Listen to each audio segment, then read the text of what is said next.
अरे रिंकी, तू यहाँ? काव्या तू? वैसे तुझे मेरा एड्रेस कैसे मिला? अरे वो तूने ढूंढ लिया होगा मेरा एड्रेस। मैं फेमस इतनी हूँ, तुझे पता चल गया होगा ना कि मेरी कितनी बड़ी जगह जॉब लगी है, तो जरूर यहाँ छोटा मोटा काम मांगने आई होगी। यार वैसे सॉरी टू से अभी तो कोई भी वैकेंसी खाली नहीं है मेरे नोन में, लेकिन हाँ एक वैकेंसी खाली है चपरासी की, क्योंकि तेरा लाभ देख के तो लग भी रहे हैं कि तेरा पति तुझे कितने अच्छी तरीके से रखता होगा।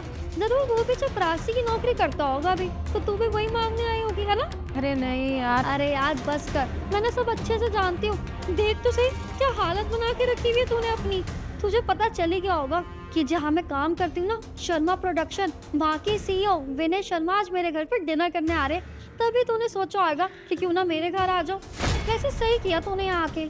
अगर तू यहाँ थोड़ी देर रुक जाएगी तो मैं तेरे को सर से इंट्रोड्यूस करवा दूंगी, बोल दूंगी कि एक मेड रखनी हो सर को तो वो रख ले तुझे, क्योंकि तेरे हालात देख के तो लग रहा है कि मेड का काम तू बहुत अच्छे तरीके से कर लेगी।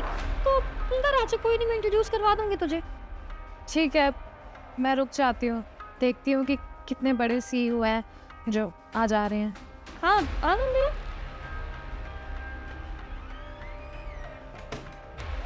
बैठ, आराम से बैठी हो। वो क्या है ना, अब ये सोफे ना बहुत ज्यादा महंगे हैं, पूरे 25 लाख के हैं। अब तुझे तो पता है ना कितनी अच्छी जगह जॉब लगी है मेरी, तो ये सारी तो छोटी मोटी चीजें हैं मेरे लिए, तो थोड़ा देख के बैठी हूँ। वैसे तुझे एक और चीज बताऊँ, वो अब को झूमर दिख रहा है, वो ना पूरे 2.5 लाख का है। वो जो सामने पेंटिंग, वो पूरे 80,000 की है। और जो पीछे टीवी देख रही है ना, वो पूरा 5 लाख का है। मैंने कहा तुझे एक बार बता देती हूँ कि अमीरों की जिंदगी कैसी होती है। वो तेरे कपड़े देख के लग रहा है ना कि तेरा पति तुझे खुश नहीं रखता होगा, गरीबी में रखता होगा। बाय द वे तुझे वॉच दिख रही है, ये वॉच ना गुच्ची की है, पूरे 4 लाख की। और देख तूने तो वॉच तक नहीं पहनी, लगता है तेरा पति ना तेरे को एक वॉच भी नहीं दिलवा सकता। शिट यार, तेरी जिंदगी कितनी गरीबों वाली है, देख के बहुत बुरा लग रहा है मुझे। तब तो तू बड़ा कहती थी कि मैं तो पढ़ाई लिखाई करूंगी, कुछ बनूंगी और उससे शादी करूंगी जो मुझसे प्यार करता होगा। काश तूने किसी अमीर लड़के को देख के शादी की होती, तो आज तेरे ये दिन नहीं होते। खैर, तुझे तो मुझे खान क्यों बोलना चाहिए कि मैंने तुझे इतना लग्जरी घर दिखाया है। ये सब कुछ तो तूने टीवी में ही देखा होगा ना, आज तेरे को रियल लाइफ में देखने का मौका मिल रहा है। खुश तो होगी तू, है ना? काव्या, तुम्हें नहीं लगता कि तुम बहुत ज्यादा बोल रहे हो? ऐसा ना हो कि ये सारी चीजें तुम पे बहुत भारी पड़ जाए। तुझे बुरा लग गया? वैसे मैं तो मजाक कर रही थी यार, तू मेरी अच्छी दोस्त जो है। नमस्ते अंकल जी। अरे बेटिया, ये गरीब सी दिखने वाली महिला कौन है? अच्छा, अब समझ में आया, तूने काम वाली को बुलाया है ना।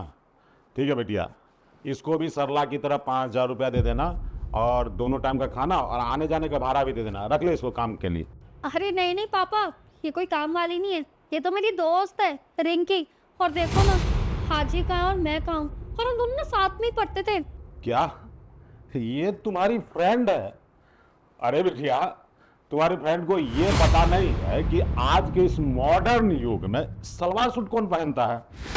तेरी फ्रेंड भी बहुत गवार है, इसको कुछ सेंस नहीं है ड्रेस का। खैर कोई बात नहीं। अरे रिंकी सॉरी यार, तू बुरा मत मानना। वो क्या है ना, मेरे पापा थोड़े मजाकी हैं, तो मजाक करते रहते हैं पूरा टाइम। अरे बेटिया देख, हमको लगता है सीईओ साहब आ गए हैं। खोल दरवाजा। Hello sir, hello. कैसे आप? मैं ठीक हूँ, आप सुनाइए। नमस्कार सर। नमस्ते गोपाल जी। सर, आपको आने में कोई दिक्कत परेशानी तो नहीं हुई ना? अरे नहीं, मुझे आने में कोई दिक्कत नहीं हुई। आपने जो लोकेशन मुझे दी थी ना, तो उससे आपका एड्रेस इजीली मिल गया था। सर आपकी वाइफ भी तो आने वाली थी आज डिनर पे, वो नहीं आई क्या? कहीं दिखाई नहीं दे रही। नहीं, मेरी वाइफ तो पहले ही आ चुकी ऊपर। वो एक्चुअली मैं नीचे गाड़ी लगा रहा था ना, तो मैंने अपनी वाइफ को पहले ही भेज दिया था। सर कौन? मुझे तो नहीं दिख रही। अरे मेरी वाइफ तो यहीं पर ही है, रिंकी, यही तो मेरी वाइफ। सर रिंकी आपकी वाइफ है? अच्छा सर, रिंकी तो मेरी बचपन की दोस्त है, हम दोनों साथ में पढ़ा करते थे। वैसे कहना रिंकी, मैं बहुत मजाकिया हूँ, तो हर बार बस मजाक करती रहती हूँ। मुझे पता नहीं था कि तुम्हारे हस्बैंड विनय सर है। और तुझे तो अच्छे से पता है ना, मुझे कॉलेज से जानती है कि मैं कितनी मजाकिया हूँ, तो कुछ भी बोलती रहती हूँ मजाक में। बोलने का मौका कहाँ दिया तुमने मुझे? बस आते ही बेइज्जत करना स्टार्ट कर दिया था कि तुम्हारे सोफे 2 लाख के हैं, तुम्हारा झूमर 2.5 लाख का है, और ये घर इतना महंगा है, मैंने कभी देखा ही नहीं होगा ऐसा घर। तुमने तो आते ही मुझे बेइज्जत करना स्टार्ट कर दिया था, बोलने का मौका ही कहाँ दिया तुमने? क्या बोल रहे हो रिंकी? मुझे कुछ समझ में नहीं आ रहा है। विनय, अरे नहीं नहीं सर, हम दोनों की तो अच्छे से बात हुई है, वी आर गुड फ्रेंड्स, है ना?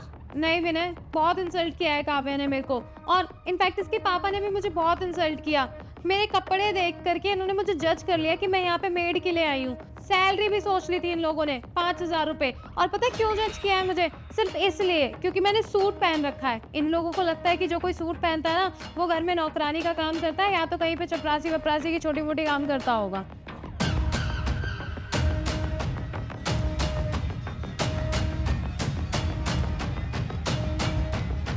काव्या, गोपाल जी, आपने मुझे यहाँ इसलिए बुलाया है ताकि आप यहाँ पे बुला के मेरी वाइफ की बेइज्जती कर सके, उसे इंसल्ट कर सके।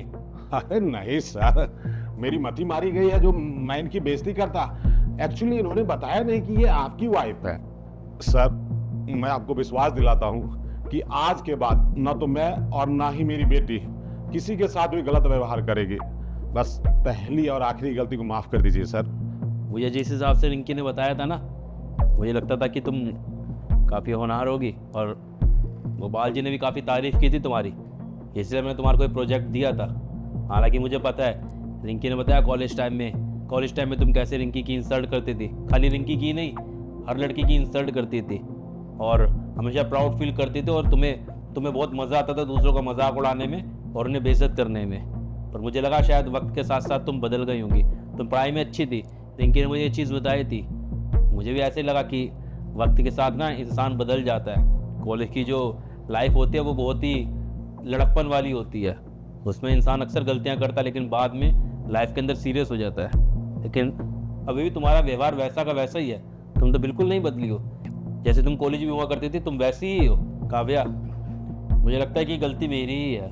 गोपाल जी, आपने अपनी बेटी की इतनी ज़्यादा तारीफ कर दी थी ना, और उसके बाद जब रिंकी ने मुझे बताया कि काव्या उसकी कॉलेज में फ्रेंड हुआ करती थी, और रिंकी ने भी काफ़ी तारीफ़ कर दी थी कि पढ़ाई में काव्या बहुत ज़्यादा होनहार थे, मुझे लगा था कि शायद मुझे इसे एक अच्छे प्रोजेक्ट के अंदर शामिल करना चाहिए, इसलिए सीधा मैंने प्रोजेक्ट मैनेजर बना दिया। अब मुझे एहसास हो रहा है कि काव्या प्रोजेक्ट मैनेजर तो दूर, मेरे ऑफिस में जॉब करना भी डिज़र्व नहीं करती। क्योंकि ना, जिस इंसान के अंदर इतनी तमीज़ नहीं है कि एक इंसान होकर दूसरे इंसान की इज्जत करे, एक लड़की होकर दूसरी लड़की की इज्जत करे, वो लड़की कैसे एक इतने बड़े प्रोजेक्ट को चला पाएगी। मैं काव्या अभी के अभी तुम्हारे को इस प्रोजेक्ट से बाहर निकालता हूँ, और प्लीज़ मेरे ऑफिस में मत आना तुम। सर प्लीज ऐसा मत कीजिए सर, आप ऐसा क्यों बोल रहे हैं? और रिंकी तुम बताओ ना, मैं तुम्हारे साथ मजाक कर रही थी, और हम दोनों एक अच्छे फ्रेंड्स हैं, और फ्रेंड्स में तो छोटे मोटे मजाक चलते रहते हैं ना। प्लीज इसको इतना बड़ा इशू मत बनाओ ना प्लीज। गोपाल जी, मुझे आपसे ही उम्मीद नहीं थी। अरे आप तो हमारे ऑफिस के एक सीनियर एम्प्लॉय हैं, मैं तो आप पे कितना ट्रस्ट करता हूँ। मुझे तो लगता था कि आपसे बेहतर इंसान कोई है ही नहीं, लेकिन सच में आपकी उम्र ज़रूर बड़ी हो गई है, लेकिन सोच अभी भी छोटी है। अरे अब एक भारतीय होकर हमारी भारतीय संस्कृति का मजाक कैसे बना सकते हैं? ठीक है, मानता हूँ कि आज के ज़माने के अंदर वेस्टर्न कल्चर तेज़ी से हमारे देश के अंदर बढ़ रहा है, मैं इस चीज़ का विरोध नहीं करता, लेकिन इसका ये मतलब नहीं है कि कोई भी इंसान हमारी भारतीय संस्कृति के पर उंगली उठाएगा, उसका मजाक उड़ाएगा। सूट और साड़ी हमारी भारतीय संस्कृति का अभिन्न हिस्सा है। कोई अगर हमारी भारतीय संस्कृति के ऊपर उंगली उठाएगा तो वो चीज़ मुझे बर्दाश्त नहीं होगी। मेरा तो मन कर रहा है आपको भी ऑफिस से बाहर निकाल दूं। मैं ऐसा करूंगा नहीं, क्योंकि आपकी एक छोटी सी गलती की वजह से आपको इतनी बड़ी सज़ा देना सही नहीं है। लेकिन आपको एक चीज़ बता दूं, किसी भी समाज की उन्नति किसी कपड़ों के ऊपर निर्भर नहीं करती है, इस चीज़ पर निर्भर करती है कि वह समाज अपनी शिक्षा को किस ओर लेके जा रहा है। और आप जैसी शिक्षा अपनी बेटी को दे रही है ना, वो नज़र आ रहा है कि आपकी बेटी का भविष्य क्या है। और एक चीज़ और काव्या, तुम्हें और तुम्हारे पापा को समझा दूँ कि भारतीय संस्कृति इतनी तेज़ी से आगे बढ़ रही है ना, कि आज की डेट में विदेशी लोग भी हमारी संस्कृति को अपना रहे हैं, उसकी इज्जत कर रहे हैं। आप लोग तो बहुत बड़े मूर्ख हैं जो इस संस्कृति में पैदा होने के बावजूद इस संस्कृति को बहुत हल्के में ले रहे हैं और इससे शर्म महसूस करते हैं। सर मुझे सच में नहीं पता था आपकी रिंकी आपकी वाइफ है। अगर मुझे पता होता ना तो मैं कभी भी ऐसा मजाक नहीं करती आपके साथ। Sir I am really very sorry, और आई प्रॉमिस हम कभी भी ना आगे से किसी की भी बेइज्जती नहीं करेंगे, कभी भी ऐसा नहीं करेंगे, किसी की भी इंसल्ट नहीं करेंगे सर। सच में सर, सॉरी सर। ठीक है काव्या, अगर सच में तुम्हें अपनी गलती का एहसास हुआ तो उससे बढ़िया चीज़ कुछ हो ही नहीं सकती है। बाकी रही बात दोबारा ज्वाइन करवाने की, तो वो डिसीजन मैं इमीडिएटली नहीं ले सकता। सॉरी गोपाल जी, मुझे थोड़ा समय चाहिए होगा सोचने का। मैं घर जाके सोचूंगा कि क्या काव्या को मुझे दोबारा प्रोजेक्ट में शामिल करना चाहिए या नहीं।